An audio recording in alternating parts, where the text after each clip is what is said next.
A estas alturas del camino, muchos de ustedes habrán estado en contacto con pacientes que tienen enfermedades exantemáticas o las mal llamadas por las mamás, no por los médicos, eruptivas o brotes, ¿cierto?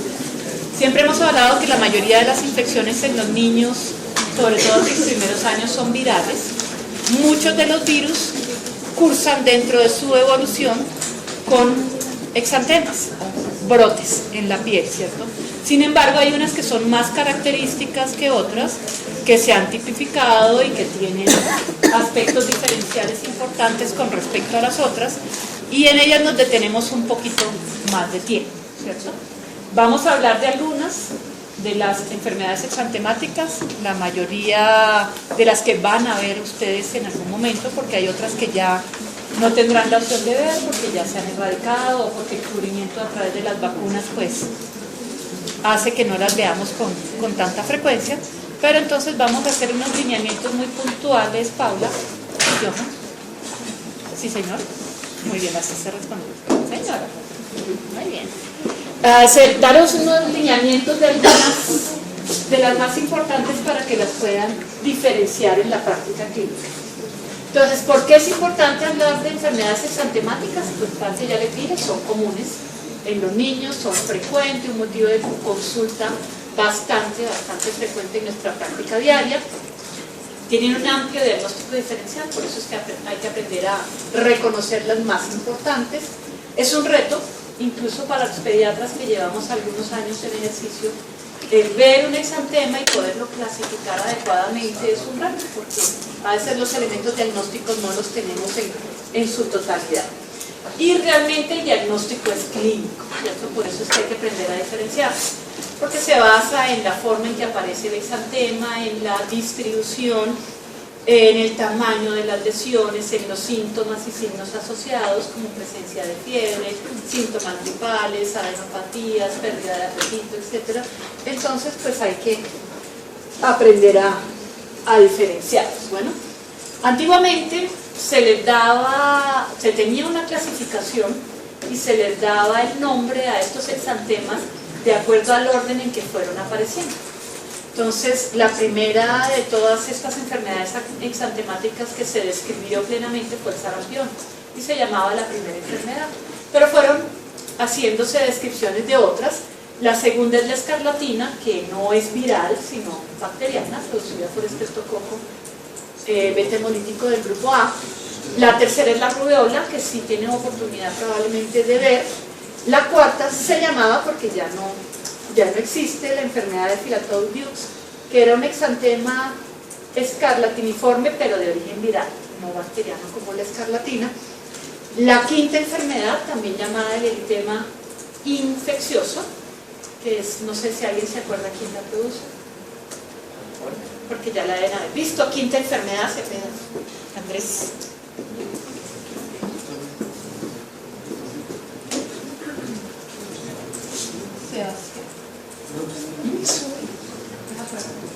La quinta enfermedad la produce un parvo,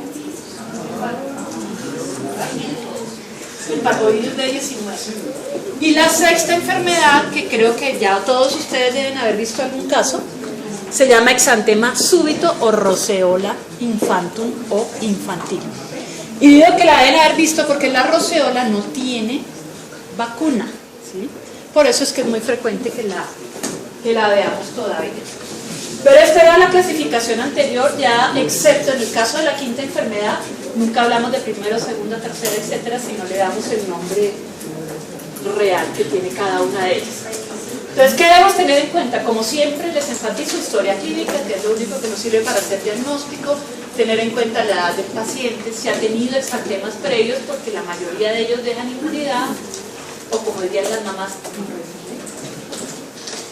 si tiene una vacunación completa con respecto a la edad, si está en contacto con otros niños, es decir, asiste a guarderías, jardines infantiles, centros de cuidado diario, porque la posibilidad de contagio es mayor. El tiempo de incubación, si ha viajado a algunas zonas geográficas. Ustedes saben que algunas enfermedades tropicales que son muy frecuentes en nuestro país, entiéndase dengue, chikungunya, zika, etcétera, también son cuadros febriles que cursan con exantema y se podrían confundir. Y exposición a animales o a medicamentos, porque así no lo crean, pues uno a veces duda si lo que tiene el paciente es varicela o tiene un prurigo o es una reacción alérgica al consumo de algún medicamento o algún alimento. Muy bien. De acuerdo al tipo de lesión, esto es pura semiología de quinto semestre, ¿no? Me enseñó los libros. Muy bien. Pueden ser máculas, pápulas, pústulas, vesículas, abones, ampollas, petequias, equimosis. Rodrigo, ¿qué es una mácula? Una lesión Plana, una mácula. Una lesión plana. ¿Y qué es una pápula?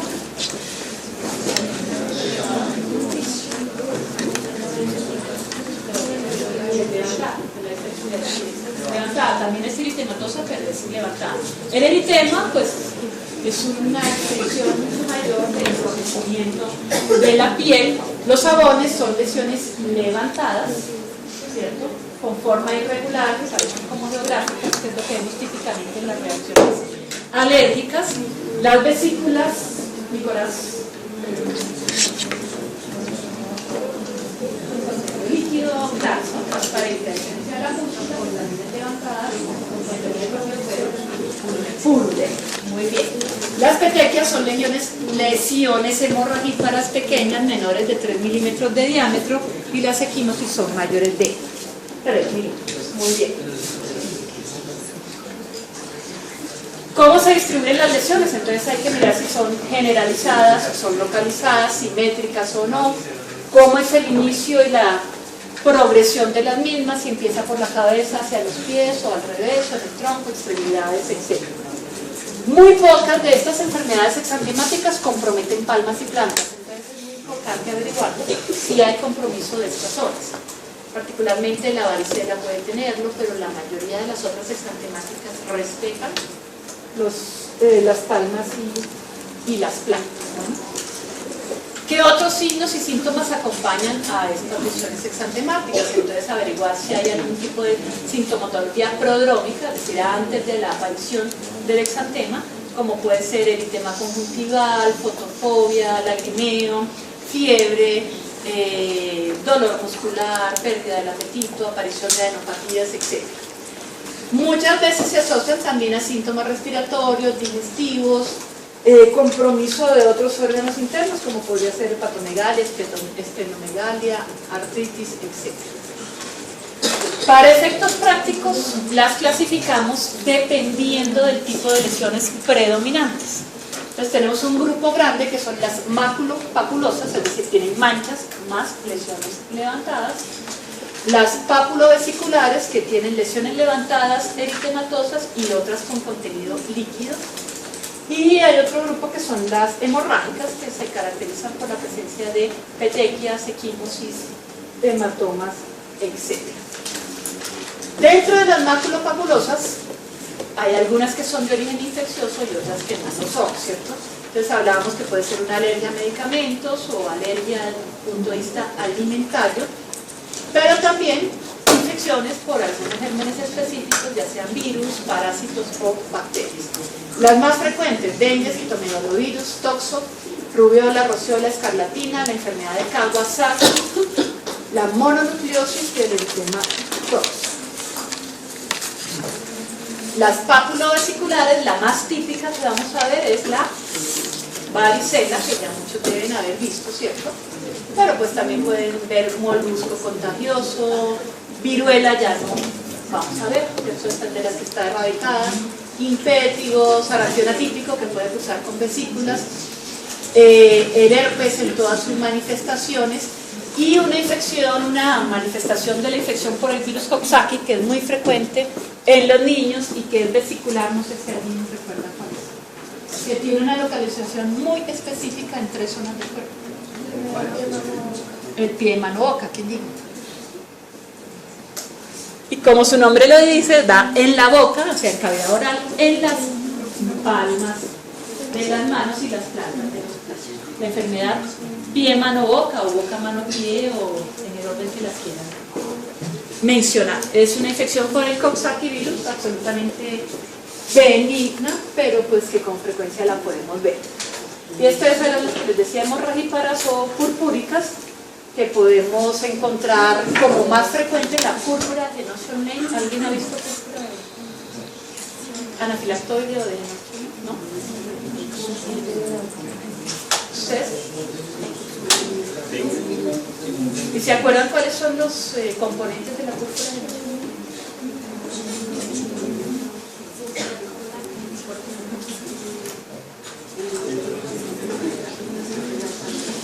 Tiene compromiso en todo el organismo, digámoslo así, porque es una vasculitis de pequeños y medianos vasos, mediada por IgA, pero predominantemente compromete 4 órganos que son riñón, articulaciones, gastrointestinal y piel. Y las lesiones de piel son estas que ven aquí, que son lesiones purpúricas. ¿Se acuerdan que es una púrpura? Semiológicamente.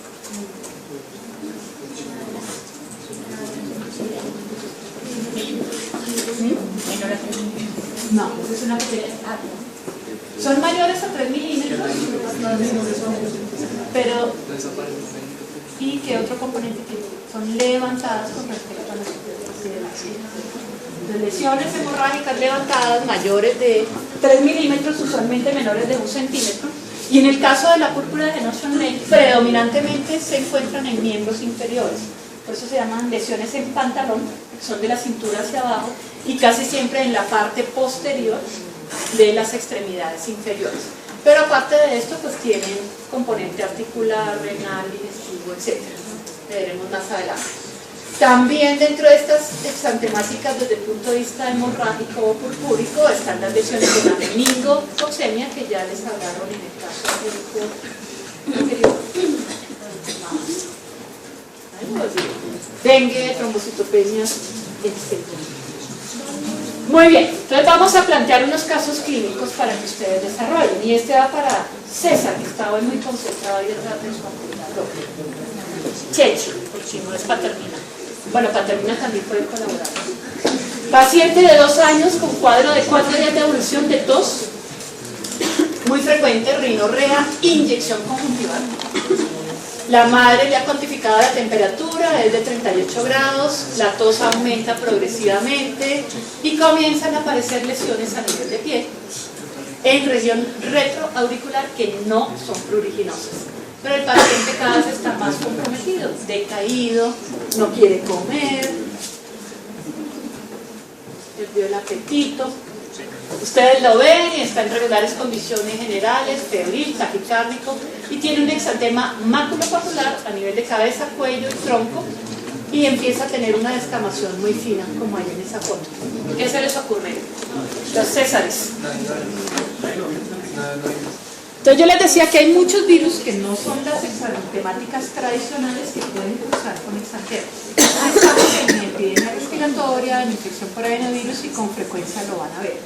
Pero esta digamos que es una de las clásicas y tiene unos componentes en el anterrogatorio de la diapositiva anterior que de pronto les pueden ayudar a no.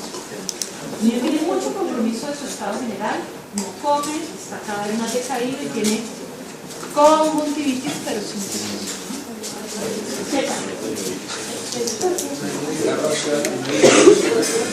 Una escarlatina, una rociola, ¿qué más dicen por ahí? Adenovirus. Todos van por adenovirus. Has oído mucho adenovirus en este me consta. Esta es otra imagen del paciente. Muy brotadito, ¿eh? Y resulta que el doctor Paternina, muy juicioso él, le hizo examen de cavidad oral, ¿cierto? Y encuentra unas lesiones blanquecinas puntiformes en la mucosa de las mejillas, por dentro, frente al segundo molar. Y estos son los ojitos del bebé. Tiene un eritema conjuntival importante, sin secreciones y fotofobia, no tolera la luz. ¿Alguien piensa en alguna otra? Adenovirus. Se casaron con el aeropuerto. Muy bien. Afortunadamente ustedes poco van a ver esta enfermedad, pero se la tienen que saber, porque es de notificación obligatoria. Poco la van a ver porque tiene vacuna. Tiene vacuna. La varicela, lo típico, dijeron hace ratito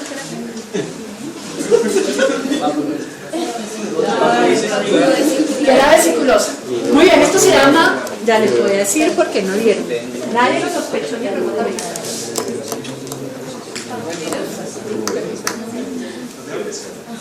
Sarampión. Entonces no la van a ver porque tiene vacuna, pero a veces hay cuadros bizarros. Entonces, claves para hacer el diagnóstico.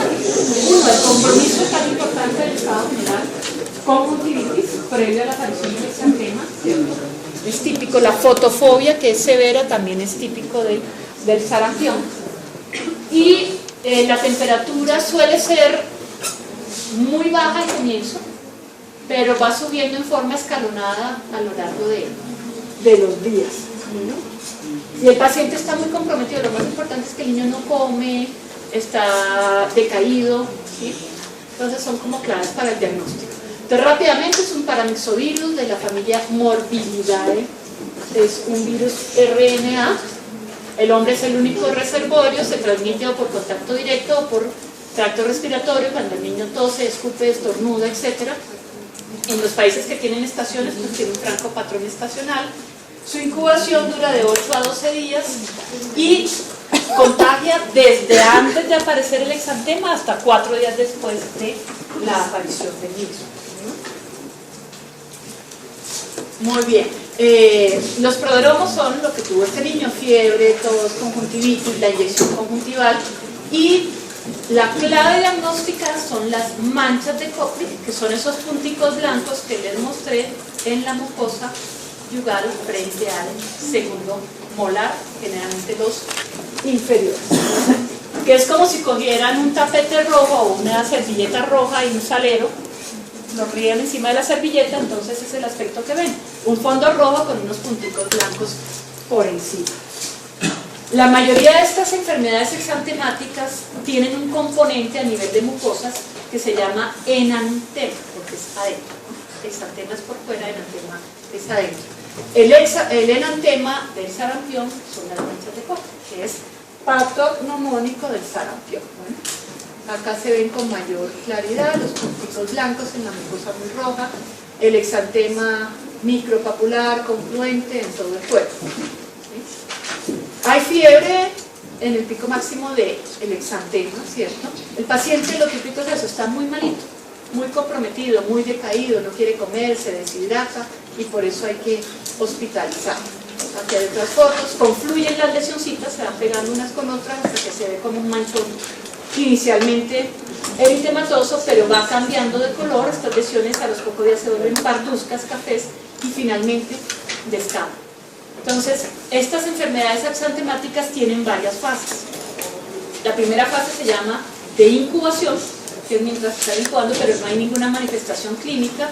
La segunda es la prodrómica, que usualmente es fiebre, conjuntivitis, tos, malestar general.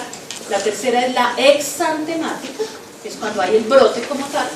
Y la cuarta es la fase de resolución, que en algunos casos se llama descamativa porque hay descamación.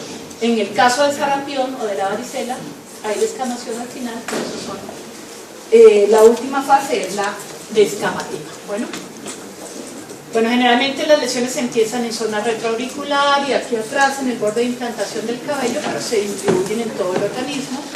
Miren el aspecto de este bebé, está brotado, pero con un aspecto de niño enfermito, ¿sí? Lo que no sucede a veces en el adenovirus, que el estado general generalmente es un poco mejor.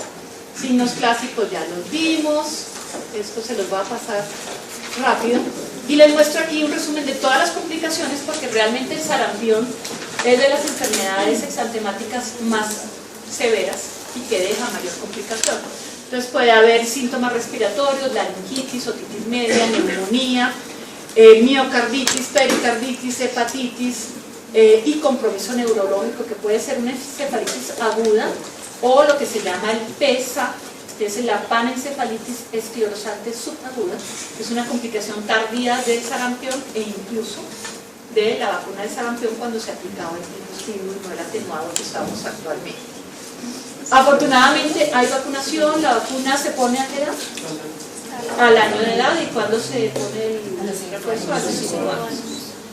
Al año de edad, incluida la triple viral, que sarampión, paperas y rubiola, su refuerzo es a los 5 años. Sin embargo,